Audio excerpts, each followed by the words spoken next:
নমস্কার সবাইকে। আজকে 21 মার্চ 2025। আপনাদের যেহেতু বলেছিলাম নিফটির কিন্তু ইম্পর্টেন্ট রেজিস্ট্যান্স ছিল 23,000-এর লেভেলটা।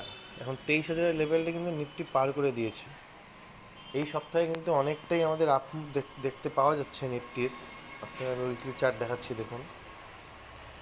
এখন কিন্তু নিফটি দাঁড়িয়ে আছে, দেখেন, 23,364 পয়েন্টে। এখন নিফটির নেক্সট রেসিস্ট্যান্ট হচ্ছে 23,500। 23,500 যতক্ষণ না নিফটি ক্রস করছে ততক্ষণ কিন্তু নিফটি এখনও ওরকম স্টেবল নয় যতটা স্টেবল মনে হচ্ছে। কিন্তু এই সপ্তাহে, আমাদের এক সপ্তাহের মধ্যে দেখেন 22,350 থেকে মার্কেট 23,350 চলে গেছে। মানে 1,000 পয়েন্টের আপমুভ দিয়েছে কিন্তু মার্কেট আমাদের এক সপ্তাহে। এই আপনারা দেখতে পাচ্ছেন, প্রায় 5%-এর মতো, 4.5% মার্কেট এক সপ্তাহে দিয়ে দিয়েছে। বিএসসি কয়েকদিন থেকে ভালোই বাইং হচ্ছে।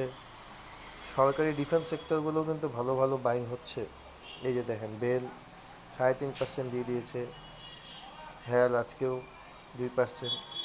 এই হেয়ার স্টকটা কিন্তু অনেক ভালো। আপনাদেরকে আগেও বলেছিলাম, রিসেন্ট 3,880 টাকায় চলে এসেছিলো, এখন আছে হচ্ছে 3900 টাকায়। কিন্তু এখন কত পার্সেন্ট পড়েছিল আপনাদের দেখাচ্ছি আমি।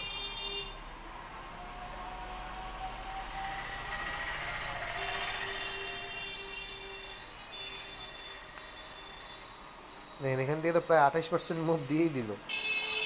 অল টাইম হাই থেকে দেখি এখন কত পার্সেন্ট পড়ে আছে হিন্দুস্তান অ্যারোনস্টিক্স। পুরো তাবাত্তর কোম্পানি, ডিফেন্স সেক্টরের পুরো তাবাত্তর কোম্পানি। তার মধ্যে আরও সবথেকে ভালো কথা হচ্ছে এর সরকারি কোম্পানি, গভর্নমেন্টের সাপোর্ট রয়েছে এর উপরে। 47% পড়েছিল, এখন দেখেন 32%। এখনও খুব ভালো প্রাইসে আছে, আপনারা এখনও বাইং করতে পারেন। এখন বাদবাকিটা মতামত আপনাদের। এখন দেখা যাক।